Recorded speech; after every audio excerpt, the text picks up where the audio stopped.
Oi na reia, oi na reia, oi na reia, oi na reia, da mata de pé, de caeté, oi da mata de pé. Pertencimento é uma palavra que ganha eco demais na minha caminhada inteira, porque os caminhos por onde eu passei, primeiro me disseram que eu não pertencia. E não, isso não acontece arbitrariamente, uma pessoa verbaliza isso para você. Pelo menos comigo não foi assim. Mas comigo tinha todo um cenário ao redor que causava em mim a pergunta: a que eu pertenço? Eu acho que pertencer é quando a gente começa a se englobar, começa a se identificar e se sentir confortável com tais presenças. Quando a gente existir, deixa de ser uma violência e passa a ser uma coisa importante, sabe? Quando a gente começa a ter uma legitimidade nos lugares, quando a gente fala alguma coisa também, a gente ser escutado, isso é muito importante. Então, eu acho que pertencer tem muito a ver com ter lugar. Em vários lugares onde eu estava, eu não sentia que aquele lugar poderia ser meu de forma completa, né? E aí eu acho que para além de você estar no lugar, eu acho que pertencer tem a ver com você estar inteira naquele lugar, né? Em aquele lugar ele também lhe caber. Porque se não couber você sente que não cabe. Dentro do racismo, corpos negros são construídos como corpos impróprios, abjetos, deslocados e logo como corpos que não pertencem. Corpos brancos, ao contrário, são construídos como aceitáveis, corpos em casa, no lugar, corpos que sempre pertencem. Quando eu entrei na escola, no ensino médio, eu fiquei um pouco muito proativa, sabe? Em relação aos projetos que tinha na escola. E quando eu começava a me envolver, quando eu começava a tentar falar alguma coisa, as pessoas meio que davam uma silenciada, não davam tanta importância, ou até mesmo qualquer opinião soava como uma agressividade. E eu sei que se fosse outras meninas falando a mesma coisa que eu estivesse falando, não soaria da mesma forma porque estão em contextos sociais diferentes. Eles preferiam silenciar, preferiam dar voz a outras coisas que já aconteciam, preferiam tudo, menos procurar saber. Só em data comemorativa, tipo o Dia da Consciência Negra, que eles precisariam, né, fazer aquela frente para o governo e usaram muito de mim para isso acontecer. Mas no dia a dia era uma situação complicada. Como se eu só fosse negra no dia 20 de novembro. Hoje eu assumo uma estética que está muito mais enraizada nesse pertencimento e nessa ancestralidade que hoje eu digo que eu começo a encontrar, depois de 23 anos buscando ela. Mas mesmo antes dessa estética que eu tenho hoje, eu fazia um esforço muito grande para me parecer com o comum. E ainda assim não era comum. Então, esse incômodo com a minha presença, que era na infância um menino negro, e por ser um menino negro era o feio da sala, e um menino negro com ancestralidade indígena que eu nem sabia, mas sendo essa figura dentro de uma sala na escola ou dentro de uma igreja majoritariamente branca, sempre era um incômodo. Então eu não era o primeiro, eu era sempre o derradeiro ou um dos últimos a vivenciar qualquer coisa. Isso era imposto e às vezes autoimposto por me enxergar nesse lugar. E fazer um esforço muito grande para pertencer a algo que de fato eu não deveria querer pertencer. Várias pequenas violências que eu sofri na escola, que eu não sabia o nome delas e que hoje eu sei, né? Como uma mulher que se identifica como uma mulher negra de ascendência indígena, elas adivinham do lugar do racismo que eu não fazia nem ideia que passava, porque inclusive eu nem conseguia me olhar como uma pessoa negra, né? E aí o processo de pertencimento, por exemplo, em relação à racialidade, ele se dá como uma construção na minha vida a partir do enegrecimento. Né? A partir de entender, por exemplo, que, tipo, problematizar o que é ser pardo, que na minha adolescência descobri a categoria pardo tinha sido talvez um salva-vidas, assim, dizer, pronto, agora eu encontrei um lugar, porque pardo é o lugar do que é misturado, e como eu sou misturada, esse é o meu lugar. Aí quando eu começo a estudar sobre a categoria, eu digo, eita, esse é um lugar que não é lugar, né? Esse é um lugar que não tem tradição, que não tem etnia, que não tem história, que não tem ancestralidade. Como é que a gente vai lidar com isso? Assim? A cultura popular ela é completamente marginalizada, até mesmo dentro das comunidades. Por exemplo, quando a gente está ensaiando, eu sou da Zona Norte de Recife, do extremo norte, e lá tem várias igrejas evangélicas.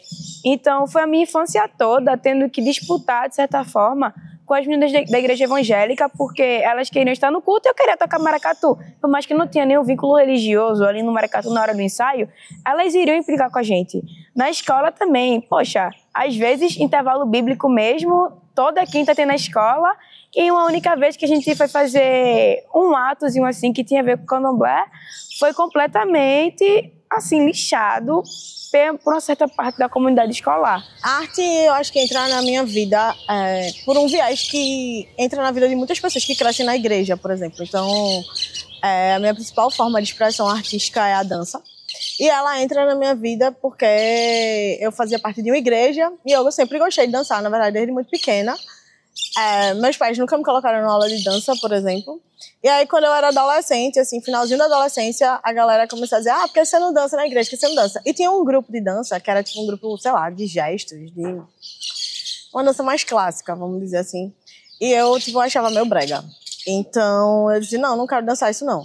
E aí, o povo, por que você não dança, então que você quer dançar? E aí, a gente criou na igreja um grupo de street dance. Na época, eu não sabia, mas assim, a partir dessa pergunta, por exemplo, eu fico pensando que buscar esse tipo de dança já era uma forma de buscar uma dança com a qual eu me identificasse e que essa identificação vinha também a partir de um lugar de negritude, por exemplo. O processo de embranquecimento, principalmente dentro da religião evangélica, é um processo extremamente colonial, extremamente violento e que apaga, né? Inclusive, eu acho que dentro da minha própria trajetória, a dificuldade de me enxergar como uma pessoa negra vem também do advento da religião evangélica na minha família, a partir dos meus avós, que faz com que a nossa família fique embranquecida.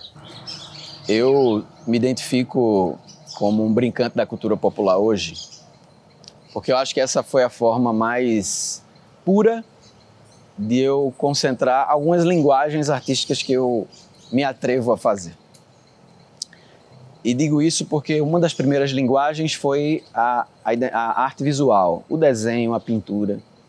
E eu soube que perto da minha casa tinha um crítico de arte. E aí um colega disse, olha, tu pega teus desenhos, teus quadros e tal, e leva lá para ele ver. Eu não tinha ainda, acho que eu não tinha 16 anos ainda. E ele disse, leva lá que ele vai te dizer, e de repente ele compra teu trabalho, pá, olha que legal, ganhar dinheiro com o meu trabalho, que coisa boa. Enrolei meus quadrinhos, tenho embaixo do braço e fui para lá. Cheguei lá, muito timidamente, me apresentei, em todo o espaço dele estava repleto de peças artísticas e aí eu fiz, olha, eu vim trazer meu trabalho para o senhor dar uma olhada, me dizer alguma coisa. Ele, com a cara azeda que estava, eu posso dizer que o representante da branquitude, na melhor característica que eu possa dar, ele olhou azedo para mim e disse assim, você está vendo esse quadro aqui? Com esses bonecos de palitinho, são melhores que o seu trabalho. Quando alguém, do alto do seu privilégio de branquitude, vira para um menino negro e se refere desse jeito, ele destrói a vida daquela pessoa. Para além do que o colonialismo já vem fazendo ao longo dos séculos. E quase, por causa desse homem, eu não pinto nenhuma das peças que eu já pintei, não faço nenhuma das poesias que eu já fiz, eu não danço nenhuma das peças que eu já dancei. Por causa dele, quase eu largo mão de toda e qualquer linguagem artística que eu trago até hoje na vida. Então, acho que é bem importante a gente pensar, por exemplo, que não basta só a gente ter voz, porque todos os nossos ancestrais tiveram voz. Todo mundo já gritou. Eu quero saber quem escuta. Ser escutado é que é a grande conquista, porque gritar a gente está gritando desde sempre. A subjetividade, que resiste com frequência, expressa-se infrapoliticamente, em vez de uma política do público. Legitimidade, autoridade, voz, sentido e visibilidade são negadas à subjetividade oposicionista. A infrapolítica marca a volta para o dentro, em uma política de resistência rumo à libertação. ela mostra o potencial que as comunidades dos oprimidos e das oprimidas têm entre si de constituir significados que recusam os significados e a organização social estruturados pelo poder. Quando eu cresci, passei minha infância toda acreditando que o sítio de Pai Adão foi fundado pelo Pai Adão.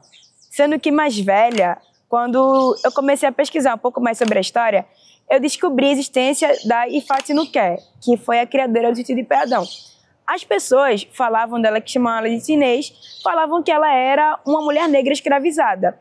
Depois, vasculhando os jornais, junto com o pessoal do Córrego do Alto, do Fala Alto, né, do coletivo que tem, Córrego de História, a gente descobriu que ela já chegou aqui na neocolonização da Inglaterra, lá no Reino de Oió, antes da queda do Reino de Oió, e ela já veio na condição de mulher negra liberta, o que na época já era uma grande resistência. Ele foi em 1870, e 5 anos depois, ela já veio na missão de fundar o sítio e começar o culto do candomblé, de juntar as divindades e começar a cultuar no sítio de Pai Adão.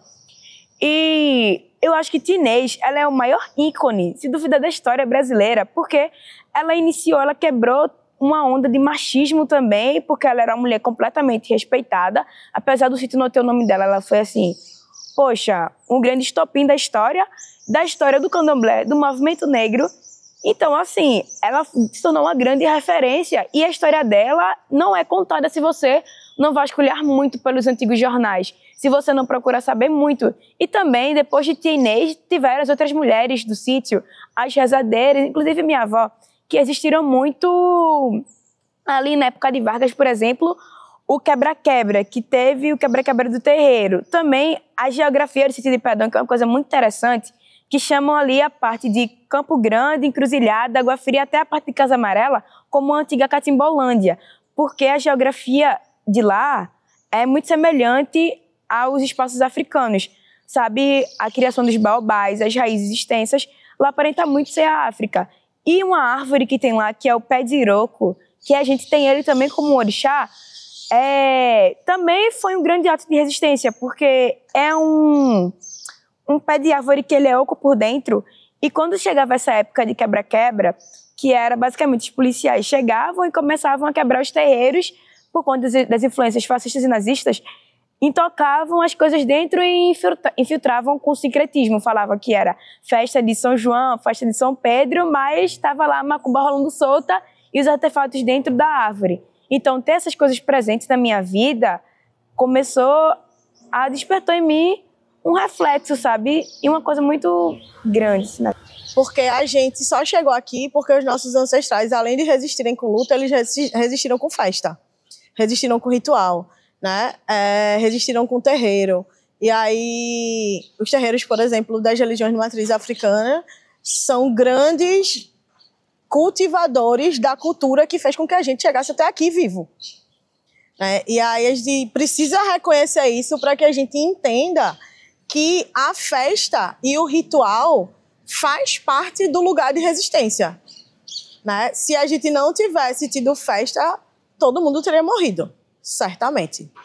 Então, eu acho que a arte faz parte desse lugar de manter o rito, de manter a festa, de manter a resistência viva e de manter a esperança também nisso. Porque quem só luta, muitas vezes, pode perder o lugar da esperança. Quando a gente cresce, a gente começa a prestar atenção nas letras, a gente entende muito mais da história, entende muito mais dos fundamentos dentro do candomblé. E estar no Maracatu, principalmente, falo isso porque é o lugar que eu estou há mais tempo na minha vida. Não teve lugar que eu passei mais tempo do que o Maracatu em toda a minha vida. E o Maracatu foi, assim, completamente um refúgio para mim. Poxa, a pessoa chegar já cansada e tocar, sair com a mão toda calejada, não tem coisa melhor. Era simplesmente a melhor sensação da minha vida, estar com meus primos, estar tocando. Tudo aqui vai girar muito em torno da minha família, porque eles são o grande pilar da minha vida.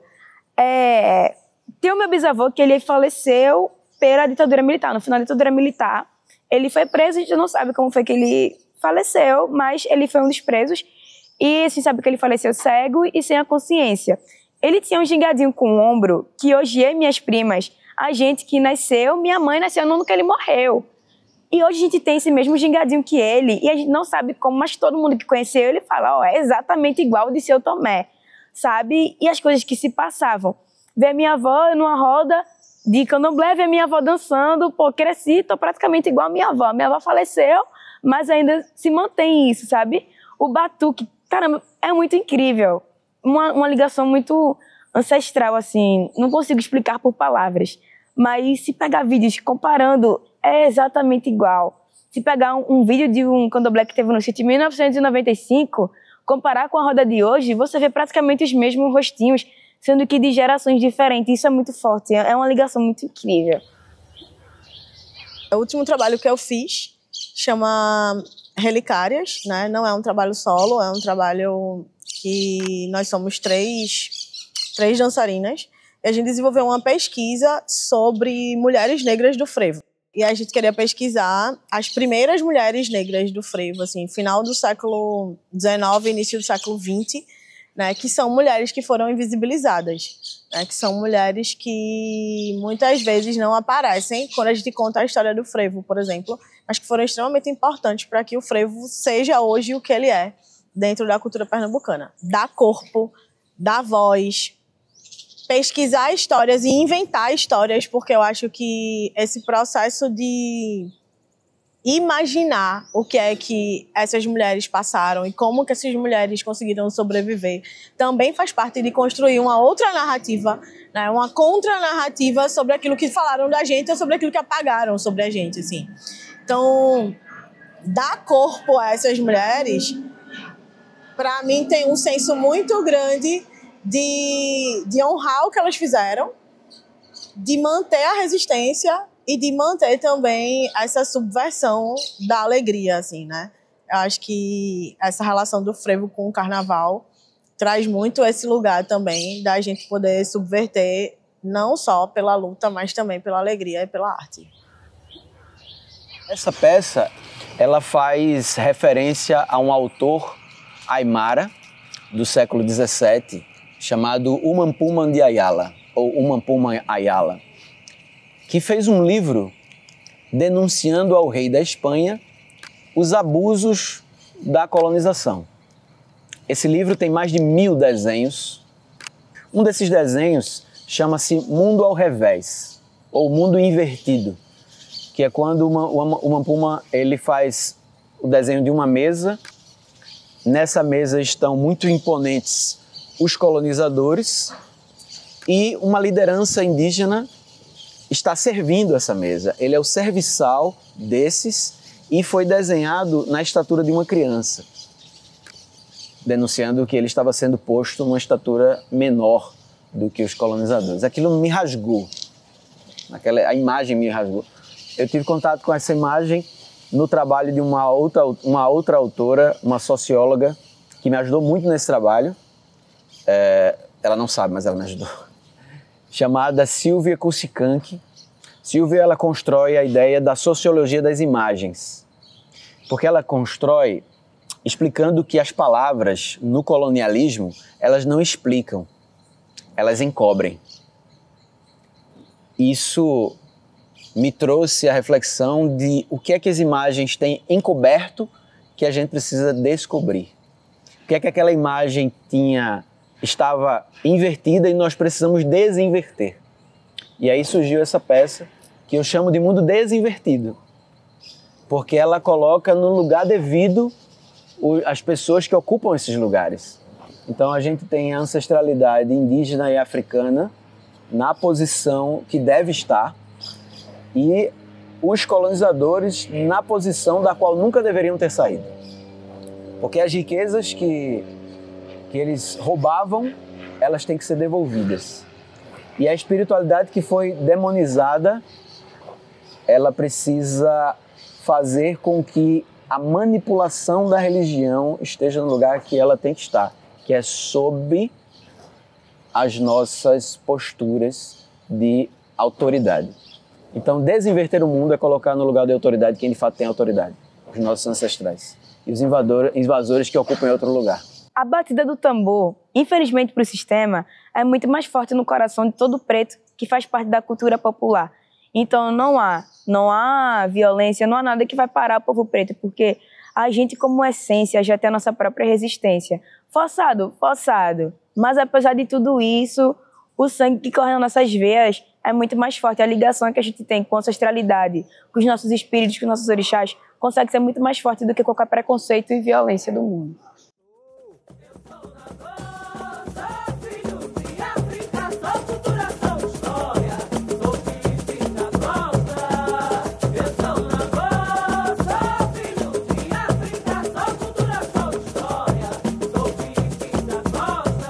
Na casa matriz nasceu o meu candomblé, do Irocu é que vem todo o meu axé. Eu sou Nagoa, sou filho de África, sou cultura, sou história, sou filho da costa.